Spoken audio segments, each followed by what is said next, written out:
ቤተሰቦቻችን ከወድ ቤት ጋር በጣም ቆንጆ ጊዜ እያሳለፋችሁ እንደሆነ ተስፋ እናደርጋለን። አሁን ደግሞ የእልፍኝ ገበታ ሰዓት ላይ ነው የምንገኘው። እዚህ ኩሽናችን ውስጥ ነን። ከተለመደው ትንሽ ወጣ ብለን ዛሬ ሁለት ሼፎች ናቸው እዚህ እልፍኛችን ውስጥ የተገኙት። እናትና ልጅ ናቸው፣ ገሊላና የዝና። እንኳን ደህና መጣችሁ። እንኳን ደህና ቆያችሁ። በጣም እናመሰግናለን ስለመጣችሁ። ከዚህ በፊትም እናትና ልጅ መጥተው ነበር እኛ ጋር ቆንጆ ምግብ ሰርተውልናል። ዛሬም ደግሞ እንደዛው ለሁለት ምንድነው የምንሰራው?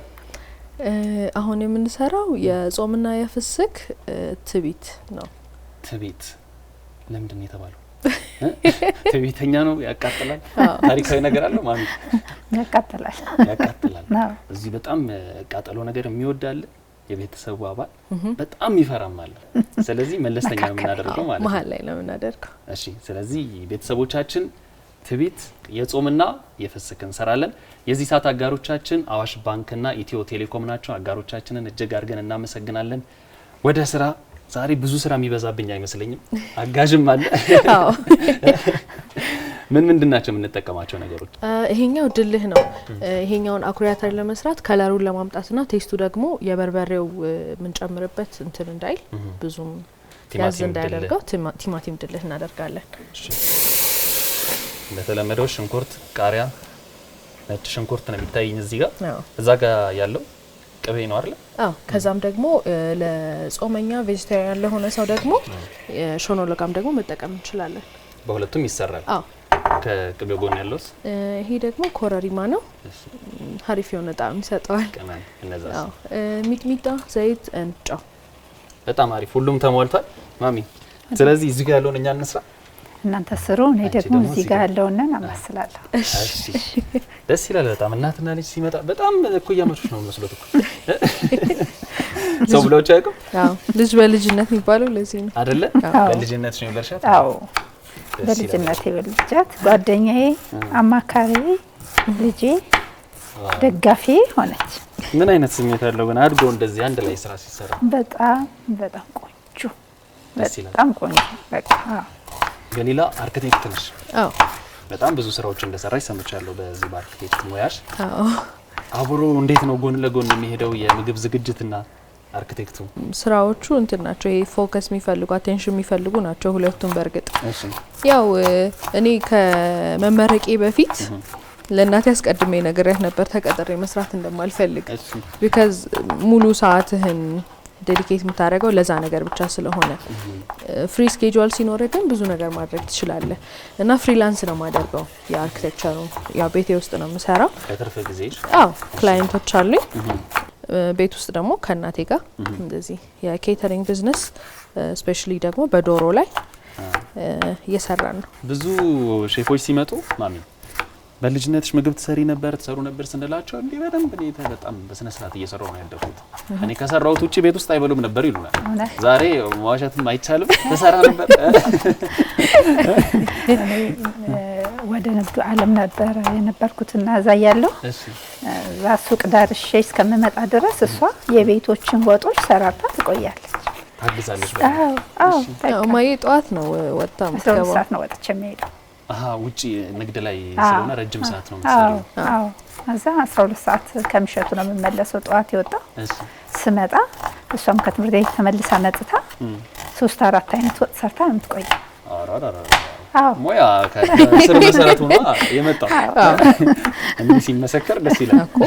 የሴት እንግዳ የለውም። እዚህ ኪችኑን በነገራችን ላይ የሆነ እቃ ጠፍቶብኝ ስፈልግ ቅድም ይሆንና እኮ ብላ አስታውቃ ነበር።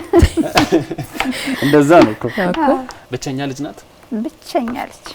አዎ። እንዴ ለብቸኛ ልጅ እንክብካቤው እንዴት ነበር? በስስት አይነ ነው ማለት። ማዬ እንትን ነች፣ ስትሪክት ነች በጣም። ይሄ አንድ ነች ብላ አታቀብጠኝም። ልጅ ይብላ ይጠጣ አይራባው በቃ። ከዛ በኋላ በስትራክቸር ነው ማደግ ያለበት ተብሎ ስለሚታሰብ ምንም መቅበጥ ምናምን የለም። ምን አይነት ቢዝነስ ውስጥ ነበርሽ? ማለት ሸቀጣ ሸቀጥ ውስጥ ነበርኩኝ። ካፌም ነበረኝ ከገሊላ አባት ጋር ሆነ ካፌ ነበረ። በጣም እንሰራ ነበር። ብዙ ሰራተኞች በስራችን ነበሩ። ከዛም ደግሞ ያው አብረን መኖር ሳንችል ስንቀር ደግሞ የራሴን ከፍቼ ካፌው ተዘጋ። ወደ ሸቀጣ ሸቀጡ ገባው። መጨረሻ ላይም ደግሞ ምግብ ቤት ከፈትኩ። እሺ እንደዛ ላይ ነው የነበርኩት። ጎንደር ላይ ነው አይደለ? ጎንደር ነው በነገራችን ላይ ተወልዳ ያደገችው። ምን የሚባል ቤት ነበር? ማሚና ቲቲ ብለን ነው የከፈትነው የነበርና በጣም ቆንጆ ሆስፒታል ጥግ ነው። ብዙ ሰዎች ብዙ ዶክተሮች የሚጠቀሙበት ምግብ ቤት ነው የነበረ። እዛ ያው ትንሽ የጤና ችግር ሲገጥመኝ ሰራተኛ ብቻውን ስለማይሰራው ስራው ያንን በቃ ተዘጋ። እሱን ዘግቼ እሷ ትምህርት ቤት ምርቃት ምናምን ሲባል መጥቼ አዲስ አበባን ለመጀመሪያ ጊዜ አየዋትና እመላለሳለሁ ግን አላቃትም ብዙ። መጥቼ ልጄ ስታሳየኝ ግን ወደድኩት። ማሚ ጠቅለሽ ነኝ ስትለኝ የምርጫ ቅስቀሳ አድርገን የምርጫ ቅስቀሳ ተደረገ። እሱም ተሳካ። እስከ 12ኛ ክፍል እዛው ጎንደር ዩኒቨርሲቲ ተማርሽ ማለት ነው? ጎንደር ዩኒቨርሲቲ ኮሚኒቲ ትምህርት ቤት ነው ይባላል። እሱ ጋር ነው የተማርኩት ከኬጂ እስከ 12ኛ ክፍል። ዩኒቨርሲቲ የደረሰሽ ኮተቤ አዲስ አበባ ገባሽ? በዛ ነው የመጣሽው? ለዛ ነው ወደዚህ የመጣሁት። ለመጀመሪያ ጊዜ ማሚ ብቸኛ ልጅ ናት። ብዙ አመት አብራችሁን ያሳለፋችሁት። ጥላሽን ወደ ዩኒቨርሲቲ ስንገባ ምን ነበር የተሰማሽ? በጣም ስሜቱ በጣም የበዛ ስለነበር እሷን ልክ ሸኝቼ ወደ አዲስ አበባ እኔ በቃ ቤቱን መልቀቅ አለብኝና ሌላ ቤት መግባት አለብኝ ብዬ እሷ የወጣሽ ቀን ነው ቤቱን ለቅቄ ሌላ ቤት ቀይሬ የኖርኩት። እሷ የምታጠናበት ቤት አለ ምናምንና አልቻልኩም። እኔ በቃ አልቻልኩም። ስላልቻልኩ በጣም ስትወጪ ስትገቢ ያለች ይመስልሻልና? አዎ በጣም የሚገርም ውሳኔ ሌላ ቤት በጣም ትልቅ ያለው ሰው እንዳልመስል እንዴ። ምን አልሽ ግን አንቺ እንደዛ ስትልሽ? በጣም ነው ያዘንኩት። እኔ መሄድም አልፈለኩም የነበረ እውነት ለመናገር ምክንያቱም በቃ ከሷ መለየት ሞት ነበር መሰለኝ። ይከብደኛል ሳስበው ሁላ በጣም ነበረ ማለቅ ሰው በቃ እየደወልኩ ባካችሁ በቃ አስቀይሩኝ። ወደዛ መቀየር ፈልጋለሽ? ወደ ጎንደር መቀየር ነበር የምፈልገው። የዶርም ልጆች ሲማረሩ ነበር በለቅሶ እንዴ? ሁሉም ነበር የሚያጽናናኝ። እንዴት ነበር ኮተቤ ዩኒቨርሲቲ? ኮተቤ የእናት ጓዳ ነው ይለኝ ነበር አያቴ። የእናቴ አባት እዛ ነው የተማረው። አያቴ መምህር ነበረ ነፍሱን ይማረው ነው። ሁሌ ይነግረኝ ነበረ ስለነበረው ሜሞሪ ምን ሲያደርግ እንደነበረ ምናምንና ሄጄ አያቴ የነበረበትን ቦታ ማየት የተማረበትን ሲያወራኝ የነበሩትን ነገሮች ማየት ለኔ ትልቅ ነገር ነው። መጀመሪያ ሜዲሲን ነበረ መግባት የፈለኩት። ውጤቴም አሪፍ ነበር፣ እንደዛ መግባት ችል ነበረ። ግን ኮተቤ እንዳጋጣሚ ሆኖ ዲፓርትመንት የለውም የሜዲሲን። ያለኝ አማራጭ ኮምፒውተር ሳይንስ እና አርኪቴክቸር ፈተና ወጣ። ከፈተንኩኝ አርኪቴክቸር ከ70 ምናምን ተማሪ 21ችን ብቻ አለፍን። ሳላስበው ገባኝ። ከአራተኛ አመት በኋላ ነው አይደለ? በጣም ባለሀብት ነበረች። ተማሪ ሀብታም ነበረች እና በቃ ብዙ ተማሪዎች ጓደኞቿ ራሱ በስተው ነበር አለ። ውስጥ አዋቂ ነው የነገረኝ። እንዴት ነው? ግንባታ ትሰራለች። ደህና ነገር ይከፈላታል። እንደዚህ ፕላን ምናምን ለቤተ ክርስቲያን ተማሪ ሁና የተማሪ ባለሀብት በጣም እንዴ በሁለት መቶዎቹ ካገኘሽ የተማሪ ባለሀብት ነው። እውነት አራተኛ አመት ላይ በመቶዎቹ ይገርም ነው በጣም። አሪፍ የሆነ ፖኬት መኒ ያገኝ ነበረ በየወሩ። አይ ገስ ከሰው ጋር ኮኔክት ለማድረግ እንደዚህ ኮሚኒኬት ለማድረግ ለኔ ቀላል ነው። ሰዎችን በደንብ ኮሚኒኬት ስለማደርግ ሲስተም ውስጥ ለመግባት ቀላል ነበር ለኔ። because እንዲህ ይችላልው እኮ እኔ እንዲህ እየተማርኩኝ ነው ብዬ ሳወራ ኦኬ እንደዚህ ትችላለሽ ናን ከዛን ትናንሽ ነገሮች ሰጡኛል። ያው በትንሹ የታመነ ለትልቁ ይሾማል አይደለ? እሱን ፏስ ታረጊላቸው ደግሞ ሌላ ይመጣል ከፍ ያለው ማለት ነው። አዎ እንደዛ ነው የሆነው። ስለዚህ ማሚ ከሆነ አመት በኋላ ተደውሎ ብር ላኪ ወር ደርሷል ይላል። እንዲያውም ጭራሽ ሳውዳኔ መላክ ጀመረች። ተማሪ ሆና መላክ አይ ደስ ይላል በጣም። እግዚአብሔር ይመስገን ትልቅ ነገር ነው። ኦኬ በጣም በልጅነቷ እንዴ ቢዝነስ ምናምን ታሰራታለች? ካፌ ሸቀጣ ሸቀጥ እንድታመጣ ዝም ብዬ በጥሬው 20 ሺህ ብር ምናምን ሰጥቼ ልካትና ቦምብ ተራም ይባላል የሸቀጣ ሸቀጥ የሚመጣበት ከሱ ሂዳ 5 ሳታጠፋ ይዛት መጣች። ጎበዝ ናት ልጅ ሆና 5ኛ 6ኛ ክፍል ያለው ነው። እውነት በጣም 5ኛ 6ኛ ክፍል ያለው ነው ደግሞ እንደዚህ ማድረግ ወይ ነበር። ስለዚህ የሺዎች ጨዋታ በልጅነት ነው ማለት እኔ 20 ሺህ ብር ስራ ተቀጥሬ ደግሞ በደሞዝ ነው ማለት 5 ያክል 20 ብር ሲሰጠን እኮ እንዳጥል ስንቴን እንደሚነገረን መጀመሪያ ላይ እንደሱ ነበር የተባልኩት 200 ብር ሰጠኝ።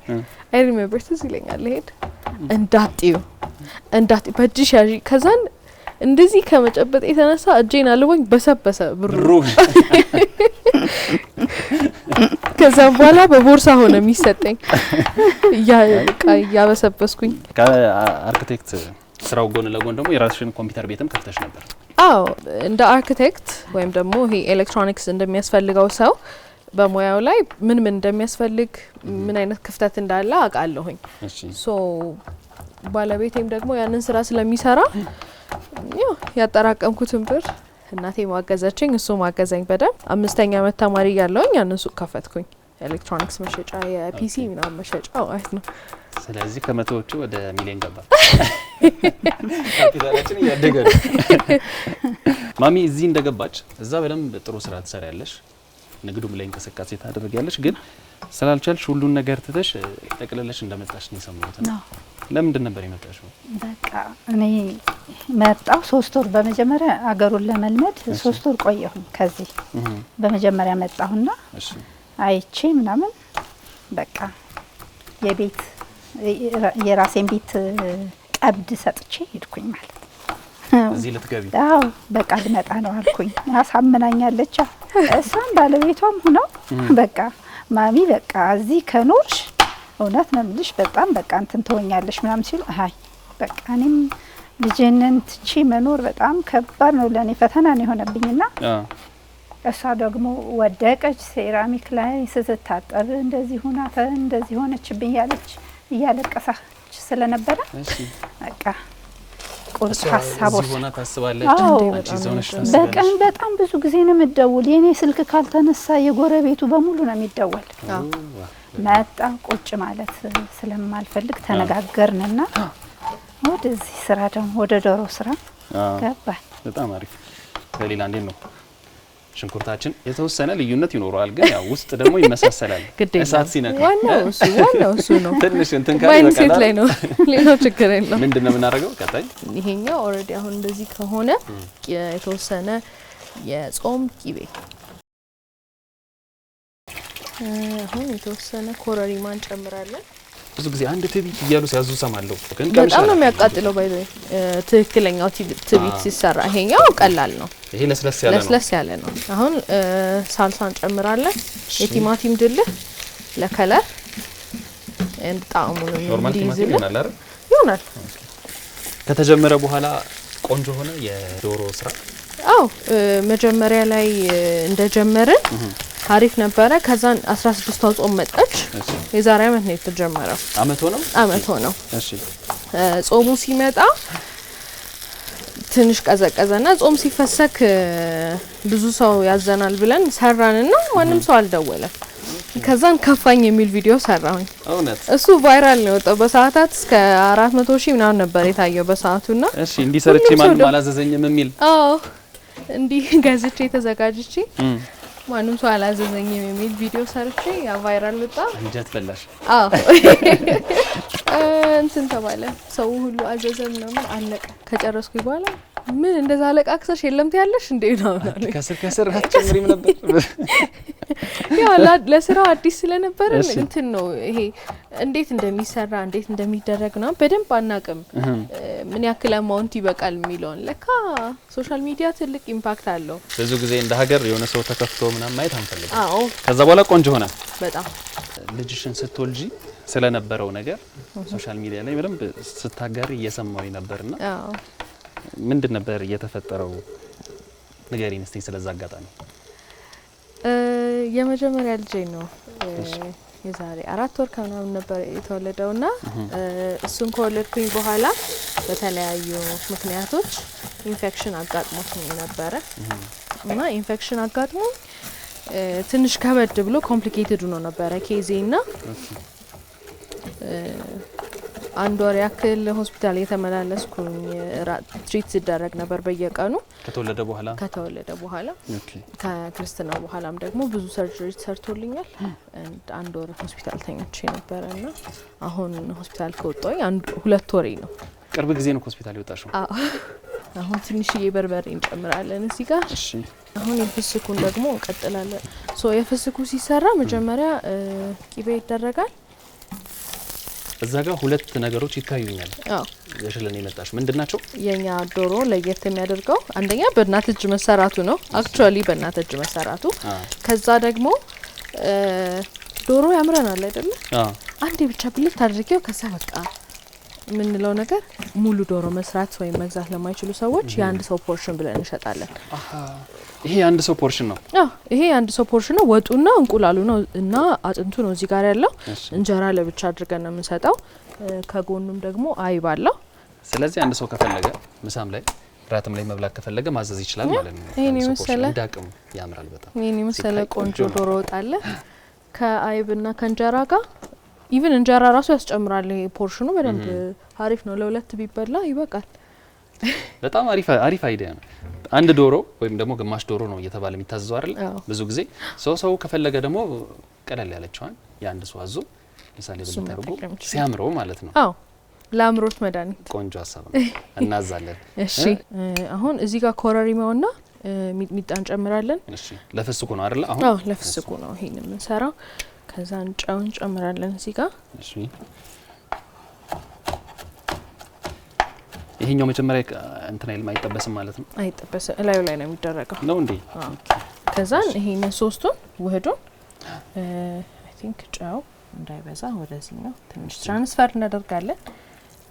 አንድ ላይ ከቅቤው ጋር ማዋሃድ ማለት ነው። ማዋሃድ ነው ከዛ በኋላ። እሺ፣ ከዛን ስጋውን እንጨምራለን። የተፈጨ ስጋ። እሺ፣ የምን ስጋ ነው የሚሆነው? ማንኛውም ስጋ።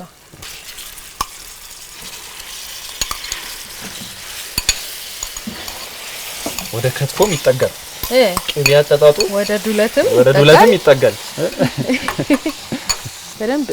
በደንብ ካዋሃዳካቸው በኋላ ተለውሰው ይሄ ይደረጋል ማለት ነው። በጣም መብሰል አለበት ወይስ ለብ ለብ? እሺ፣ ማሚ ከመጣሽ በኋላ አዲስ አበባ ተመቸሽ? አዎ፣ ተመቸኝ። ወደድሽው አይደል? አዎ፣ ከልጆች ጋር ሆኜ በጣም ደስተኛ ነኝ እኔ። አንድ ግን ገሊላ እኔ አንድ ስሞታ ቀስ ብላ ለኔ ነግራኛለች። ምንድነው እሱ? ከወለድኩ ጀምሮ ልጄን ወስዳ አልሰጥም ብላኛለች እና በህዝብ ፊት ጠይቀልኝ። የመጀመሪያ ልጄ ነው።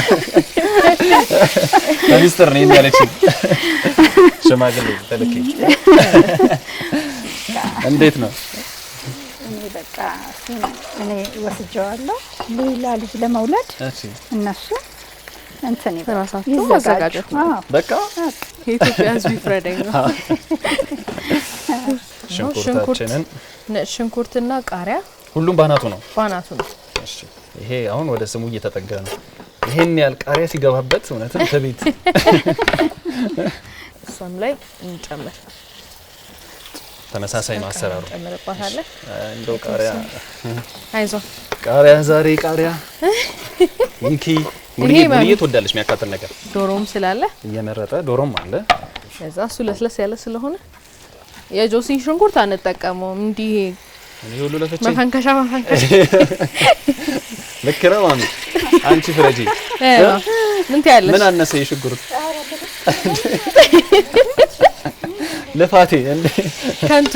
እኔማ ቀስ ብዬ ቢሆን ሰራታለሁ እንዴ። ኧረ እንጠቀመዋለን። ግድ የለም ሰዎችን አበላቸዋለሁ። ግድ ነው። እቺ ነው። እሺ፣ በቃ ይሄ ይበቃዋል። በቃው ይውጣ። ትንሽ በታትኛለሁ እንግዲህ የተወሰነ ያለ ስጋ ባክኛለሁ። ቁጥር እንቀበላለን። ስለዚህ አለቀ የፍስኩ? አዎ፣ አሁን የፍስኩ አልቋል። እሺ፣ የጾሙ ምን ቀረው? በቃ የጾሙ ትንሽ ሽንኩርቱ ይብሰል። ከዛ በቃ ያለው ፕሮሰስ እንዳለ ይሄ ነው ማለት ነው።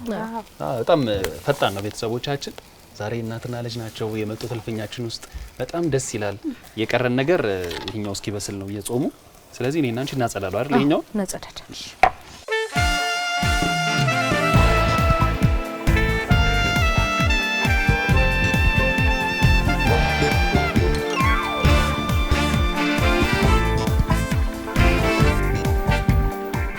ዛሬ ሽታው ተቀየረ። ኪችኑ ምን ተቀየረ? የኪችኑ ሽታ ተቀየረ። ጾም ተፈታልን። እንኳን ደህና መጣችሁ። ላግዝህ? እሺ እምነቴ።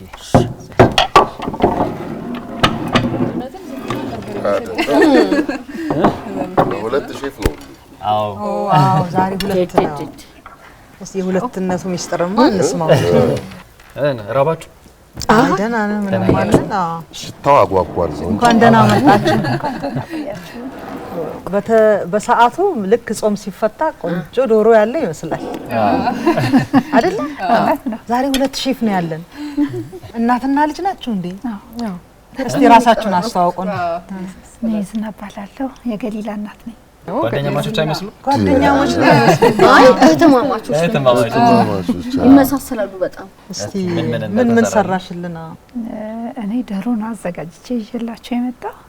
አሁን ደግሞ የጾም አኩሪያተሩ ልክ እንደ ትቢት ተደርጎ ነው የተሰራው፣ ግን ለስለስ አድርገን የሰራንላችሁ። የኛው ደግሞ ትቢት ነው፣ ግን አያቃጥልም። መካከለኛ እንዲሆን ትቢት በምን ተሰርቶ? ትቢት አታውቂም እንዴ? ትቢት አላውቅም እናት። ትቢት ምን መሰለሽ፣ ልክ እንደ ክትፎ ስጋው ድቅቅ ይደረግና ከዛ በኋላ ነጭ ሽንኩርት፣ ምን ቃሪያ፣ ሁሉ ነገር በጣም ግን ያቃጥላል። እሱ እንደዚህ ስለሚያደርግ ትቢት ይባላል። ጥሬ ስጋ ቤት ስትሄጂ መጀመሪያ ትቢት ነው የሚቀርበው አይደለ? ይሄ ትቢት ግን ያው ተዋውቀናል። በውስጥ አዋቂ ትንሽ ስለሚኪ ነገራቸው ለስለስ እንዲል አድርጌያለሁ። ኧረ ብዙ አይቃጥልም። ኧረ ሰዓት ነገር ፈሪ ነው። ሚኪ ግን አሁን እኔ ዶሮ ላይ መሰለኛ ትኩረቱ ዛሬ አይደለ? እሱ መቼም መቅመስ አይቀርም። ያንን ቀምሳችሁ ትነግሩኛላችሁ። ለማንኛውም እንኳን አደረሳችሁ። እንኳን አብሮ አደረሰን። በጣም ነው የምናመሰግነው። በጣም እሁድ ቤቶች በቅምሻ ጎበዞች ነው። ቀምሰን እስቲ እንናገራለን ውጤት አይደል? ኬት እንጀምር? በጣም ደስ ብሎናል። and hopefully ደግሞ ወዳችሁት ጥሩ የሆነ አስተያየት እንደምትሰጡ። ምክንያቱም ፌመስ የሆነ ዶሮ ነው ያለን። ከሚኪ ይበልጣል ፈምስና።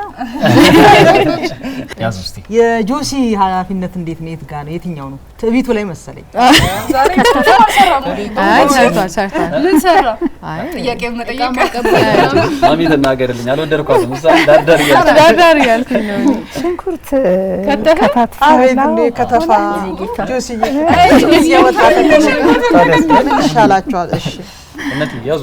እሺ እኔ ትቢቱ አለቀመስ መጀመሪያ የሚገርም ነው ዶሮ እንዳልሽው ነው። በእውነት ለስላሳ ነው። ለስላሳ ነው። በጣም ቆንጆ ነው። ቅባቱን የተመጣጠነ ነው። ነው ሰሞኑን ስላልበላው ነው ናፍቆ ነበር ማለት አይ ዶሮ ነው። ከዶሮ ነው አይደል? በቃ ኃይለኛ ሙያ በሆነ ከሙያው ይሄ ምንድነው ስሙ? ይሄ ከአኩሪያተር የተሰራ የጾም ትቢት ግን ለስለስ ያለ ነው። ብዙ እንዳያቃጥል ተደርጓል። በጣም ቆንጆ ነው። ትቢቱ አቃጥሎ እውነት ላንተ ተብሎ ቆንጆ ለስላሳ አድርጉታል። ይሻላል። ለምን እንቃጣለን? ትቢቱ በጥሬ ነው እኔ የማውቀው። ይሄኛው በበሰለ ነው። አዎ በበሰለ አይቻልም። ያው እንትን ነው እንደ ፕሪፈረንስ ነው። አንዳንድ ሰው እንትን አይፈልግም አይደል? አንዳንድ ሰው ጥሬ አይፈልግም። አዎ ቆንጆ ነው። በጣም እንጣፍጣል። ጆሲም ትንሽ ገባ አድርጎታል። እኔ ደግሞ እዚሁ አቃጥራለሁ። አማስለ ተብዬ ወሬ እሺ። አንድ ላይ ነው የሚሰሩት? ኦኬ። እንዴት ነው ከእናት ጋር ስራ ቢዝነስ? ደስ ይላል። ያው ጋይድ ታደርግሻለች። ያው የተሻለ ፐርስፔክቲቭ አላት። እሷ ደግሞ ንግዱ ዓለም ላይ በደንብ ብዙ አመት ስለነበረችበት ጋይድ እያደረገችኝ አለው። ሶ ሙያ ከሷ ነው ማለት ነው። ታይ እንደዚህ ነው ያልተማርኩሽ ምናምን ትላለች። መሀል ላይ የተወሰነ ይኖራል። ማለት አለ ቅድም ራሱ ጨው እንዲለት እንዴ ገሊላ አለቻት። መለስ አደረገችው። ሰው አሁን ጨው አቁሟል እና መቀነስ አለበት። ከፈለገ በኋላ ላይ መጨመር ይችላል። ይሄንማ ትክክል ነው። እስማ ዶሮ ግን አንደኛ ነው። በእውነት ዶሮ አንደኛ ነው። ቤታችን ስለሆነ የምንሰራው ብዙ ኤክስፔንስ የለብንም። እንደሌላው ማርኬት ላይ እንዳለ ሰው ኤክስፔንሱን በዛ አንጻር የተወሰነ ካለው ከማርኬቱ የተወሰነ ሳይሆን በደንብ ሰፊ ዲፈረንስ አለ። ሽሮም በርበሬም ቤት ውስጥ አዘጋጅተን እንሸጣለን። ምግቡ ስኬተሪንግም ጭምር ነው ወይስ ዶሮ ብቻ ነው? ለጊዜው ሞር ፎከስ የምናደርገው ዶሮ ላይ ነው። እንደ ብራንዳችን ገሊላ ዶሮ ነው የሚባለው። ግን ደግሞ አሁን ወደ ኬተሪንግ ቢዝነስ የመግባት ሀሳብ አለን። አገልግልም ግን እናዘጋጃለን። አሁን ላይ የጾም አገልግል ምናምን እናቀርባለን። ሞር ግን ስፔሻላይዝ የምናደርገው ዶሮ ላይ ነው። ስፔሻሉም ዶሮ ነው። በጣም ቆንጆ ነው ዶሮ። አሁን ይሄ ለሁለት ሰው ነው አይደል? ይሄ የሚገርም ነው። አንድ ሰው በስንት ኪሎ ታስቦ ነው? ይሄው የአንድ ሰው ፖርሽን ብለን የምንሸጠው አንድ እንጀራ፣ አንድ እንቁላል፣ አንድ አጥንትና አይብ አለው። እሱ 800 ብር ነው። ግን ደግሞ ይሄ አማውንቱ ብዙ ስለሆነ እንጀራው ላይ ያስጨምራል እና ለሁለት ይበላል። በጣም ቆንጆ ነው። ሙሌ ዶሮ እንዴት ነው? በጣም ቆንጆ ነው። ምንም አይወጣለት። ሙሌ ዶሮ ትወዳለች። አመሰግናለን። ታዲያስ በዶሮ እኮ ነው ሴት ልጅ የምትታወቀው ባለሙያ መሆኗ። አድራሻችሁን እስቲ ንገሩን። አድራሻችን መገናኛ 24 4060 ኮንዶሚኒየም ነው። በቲክቶክ ስማችን ገሊላ ዶሮ ብላችሁ ሰርች ማድረግ ትችላላችሁ። ስልክ ቁጥር 0911 01 4895 የደወላችሁ ዘዙን። ዲሊቨሪ የለንም፣ ነገር ግን መጣችሁ መውሰድ ከቻላችሁ ጥሩ፣ ካልሆነ በራይድ እንልክላችኋለን። የራይዱን እናንተ ነው የምትከፍሉት። አመሰግናለሁ። ባሬን ዶሮ በ800 ብር በልቶማ ዴሊቨሪ ማሮ ራስሽ ትወስጃለሽ ልጅ ጠየቀችው። ማሮ ጠየቀችው። መጀመሪያ የጠየቀችው ዴሊቨሪ ነው። መጀመሪያ በጣም ነው የምናመሰግነው ስለመጣችሁ፣ እንደዚህ ጣፋጭ ምግብ ስላበላችሁን ደስ ብሎናል። እኛም በጣም ነው የምናመሰግን። ያው በቲቪ የምናውቃችሁን በሬዲዮ የምናውቃችሁን ትላልቅ አንጋፋ የሆናችሁ ሰዎችን በአካል እንዲህ ስላገኘናችሁ ያንድ እናንተ ጋር ሼር ስላደረግን የሰራነውን ነገር በጣም ነው የምናመሰግን። እግዚአብሔር ያክብርልን። እኛም በጣም እናመሰግናለን። በጣም እናመሰግናለን። ወደነዋል። ሁሉንም አይነት በጣም ነው ወደነው። በተለይ ዶሮ ዶሮ በጣም እናመሰግናለን። ሁለታችሁም በጣም ቆንጆ ነው። ቤተሰቦቻችን እናንተም ደግሞ በነገረቻችሁ አድራሻ እየሄዳችሁ መውሰድ ትችላላችሁ። ከአንድ ሰው ፖርሽን ጀምሯለን። ሙሉ ዶሮም አለ፣ የተመሰከረለት ነው። የዚህ ሰዓት አጋራችን ኢትዮ ቴሌኮም እና አዋሽ ባንክ ናቸው። አጋራችንንም እጅግ አድርገን እናመሰግናለን። አንዴ አጋራችንና ገሊላ ዶሮ ነው።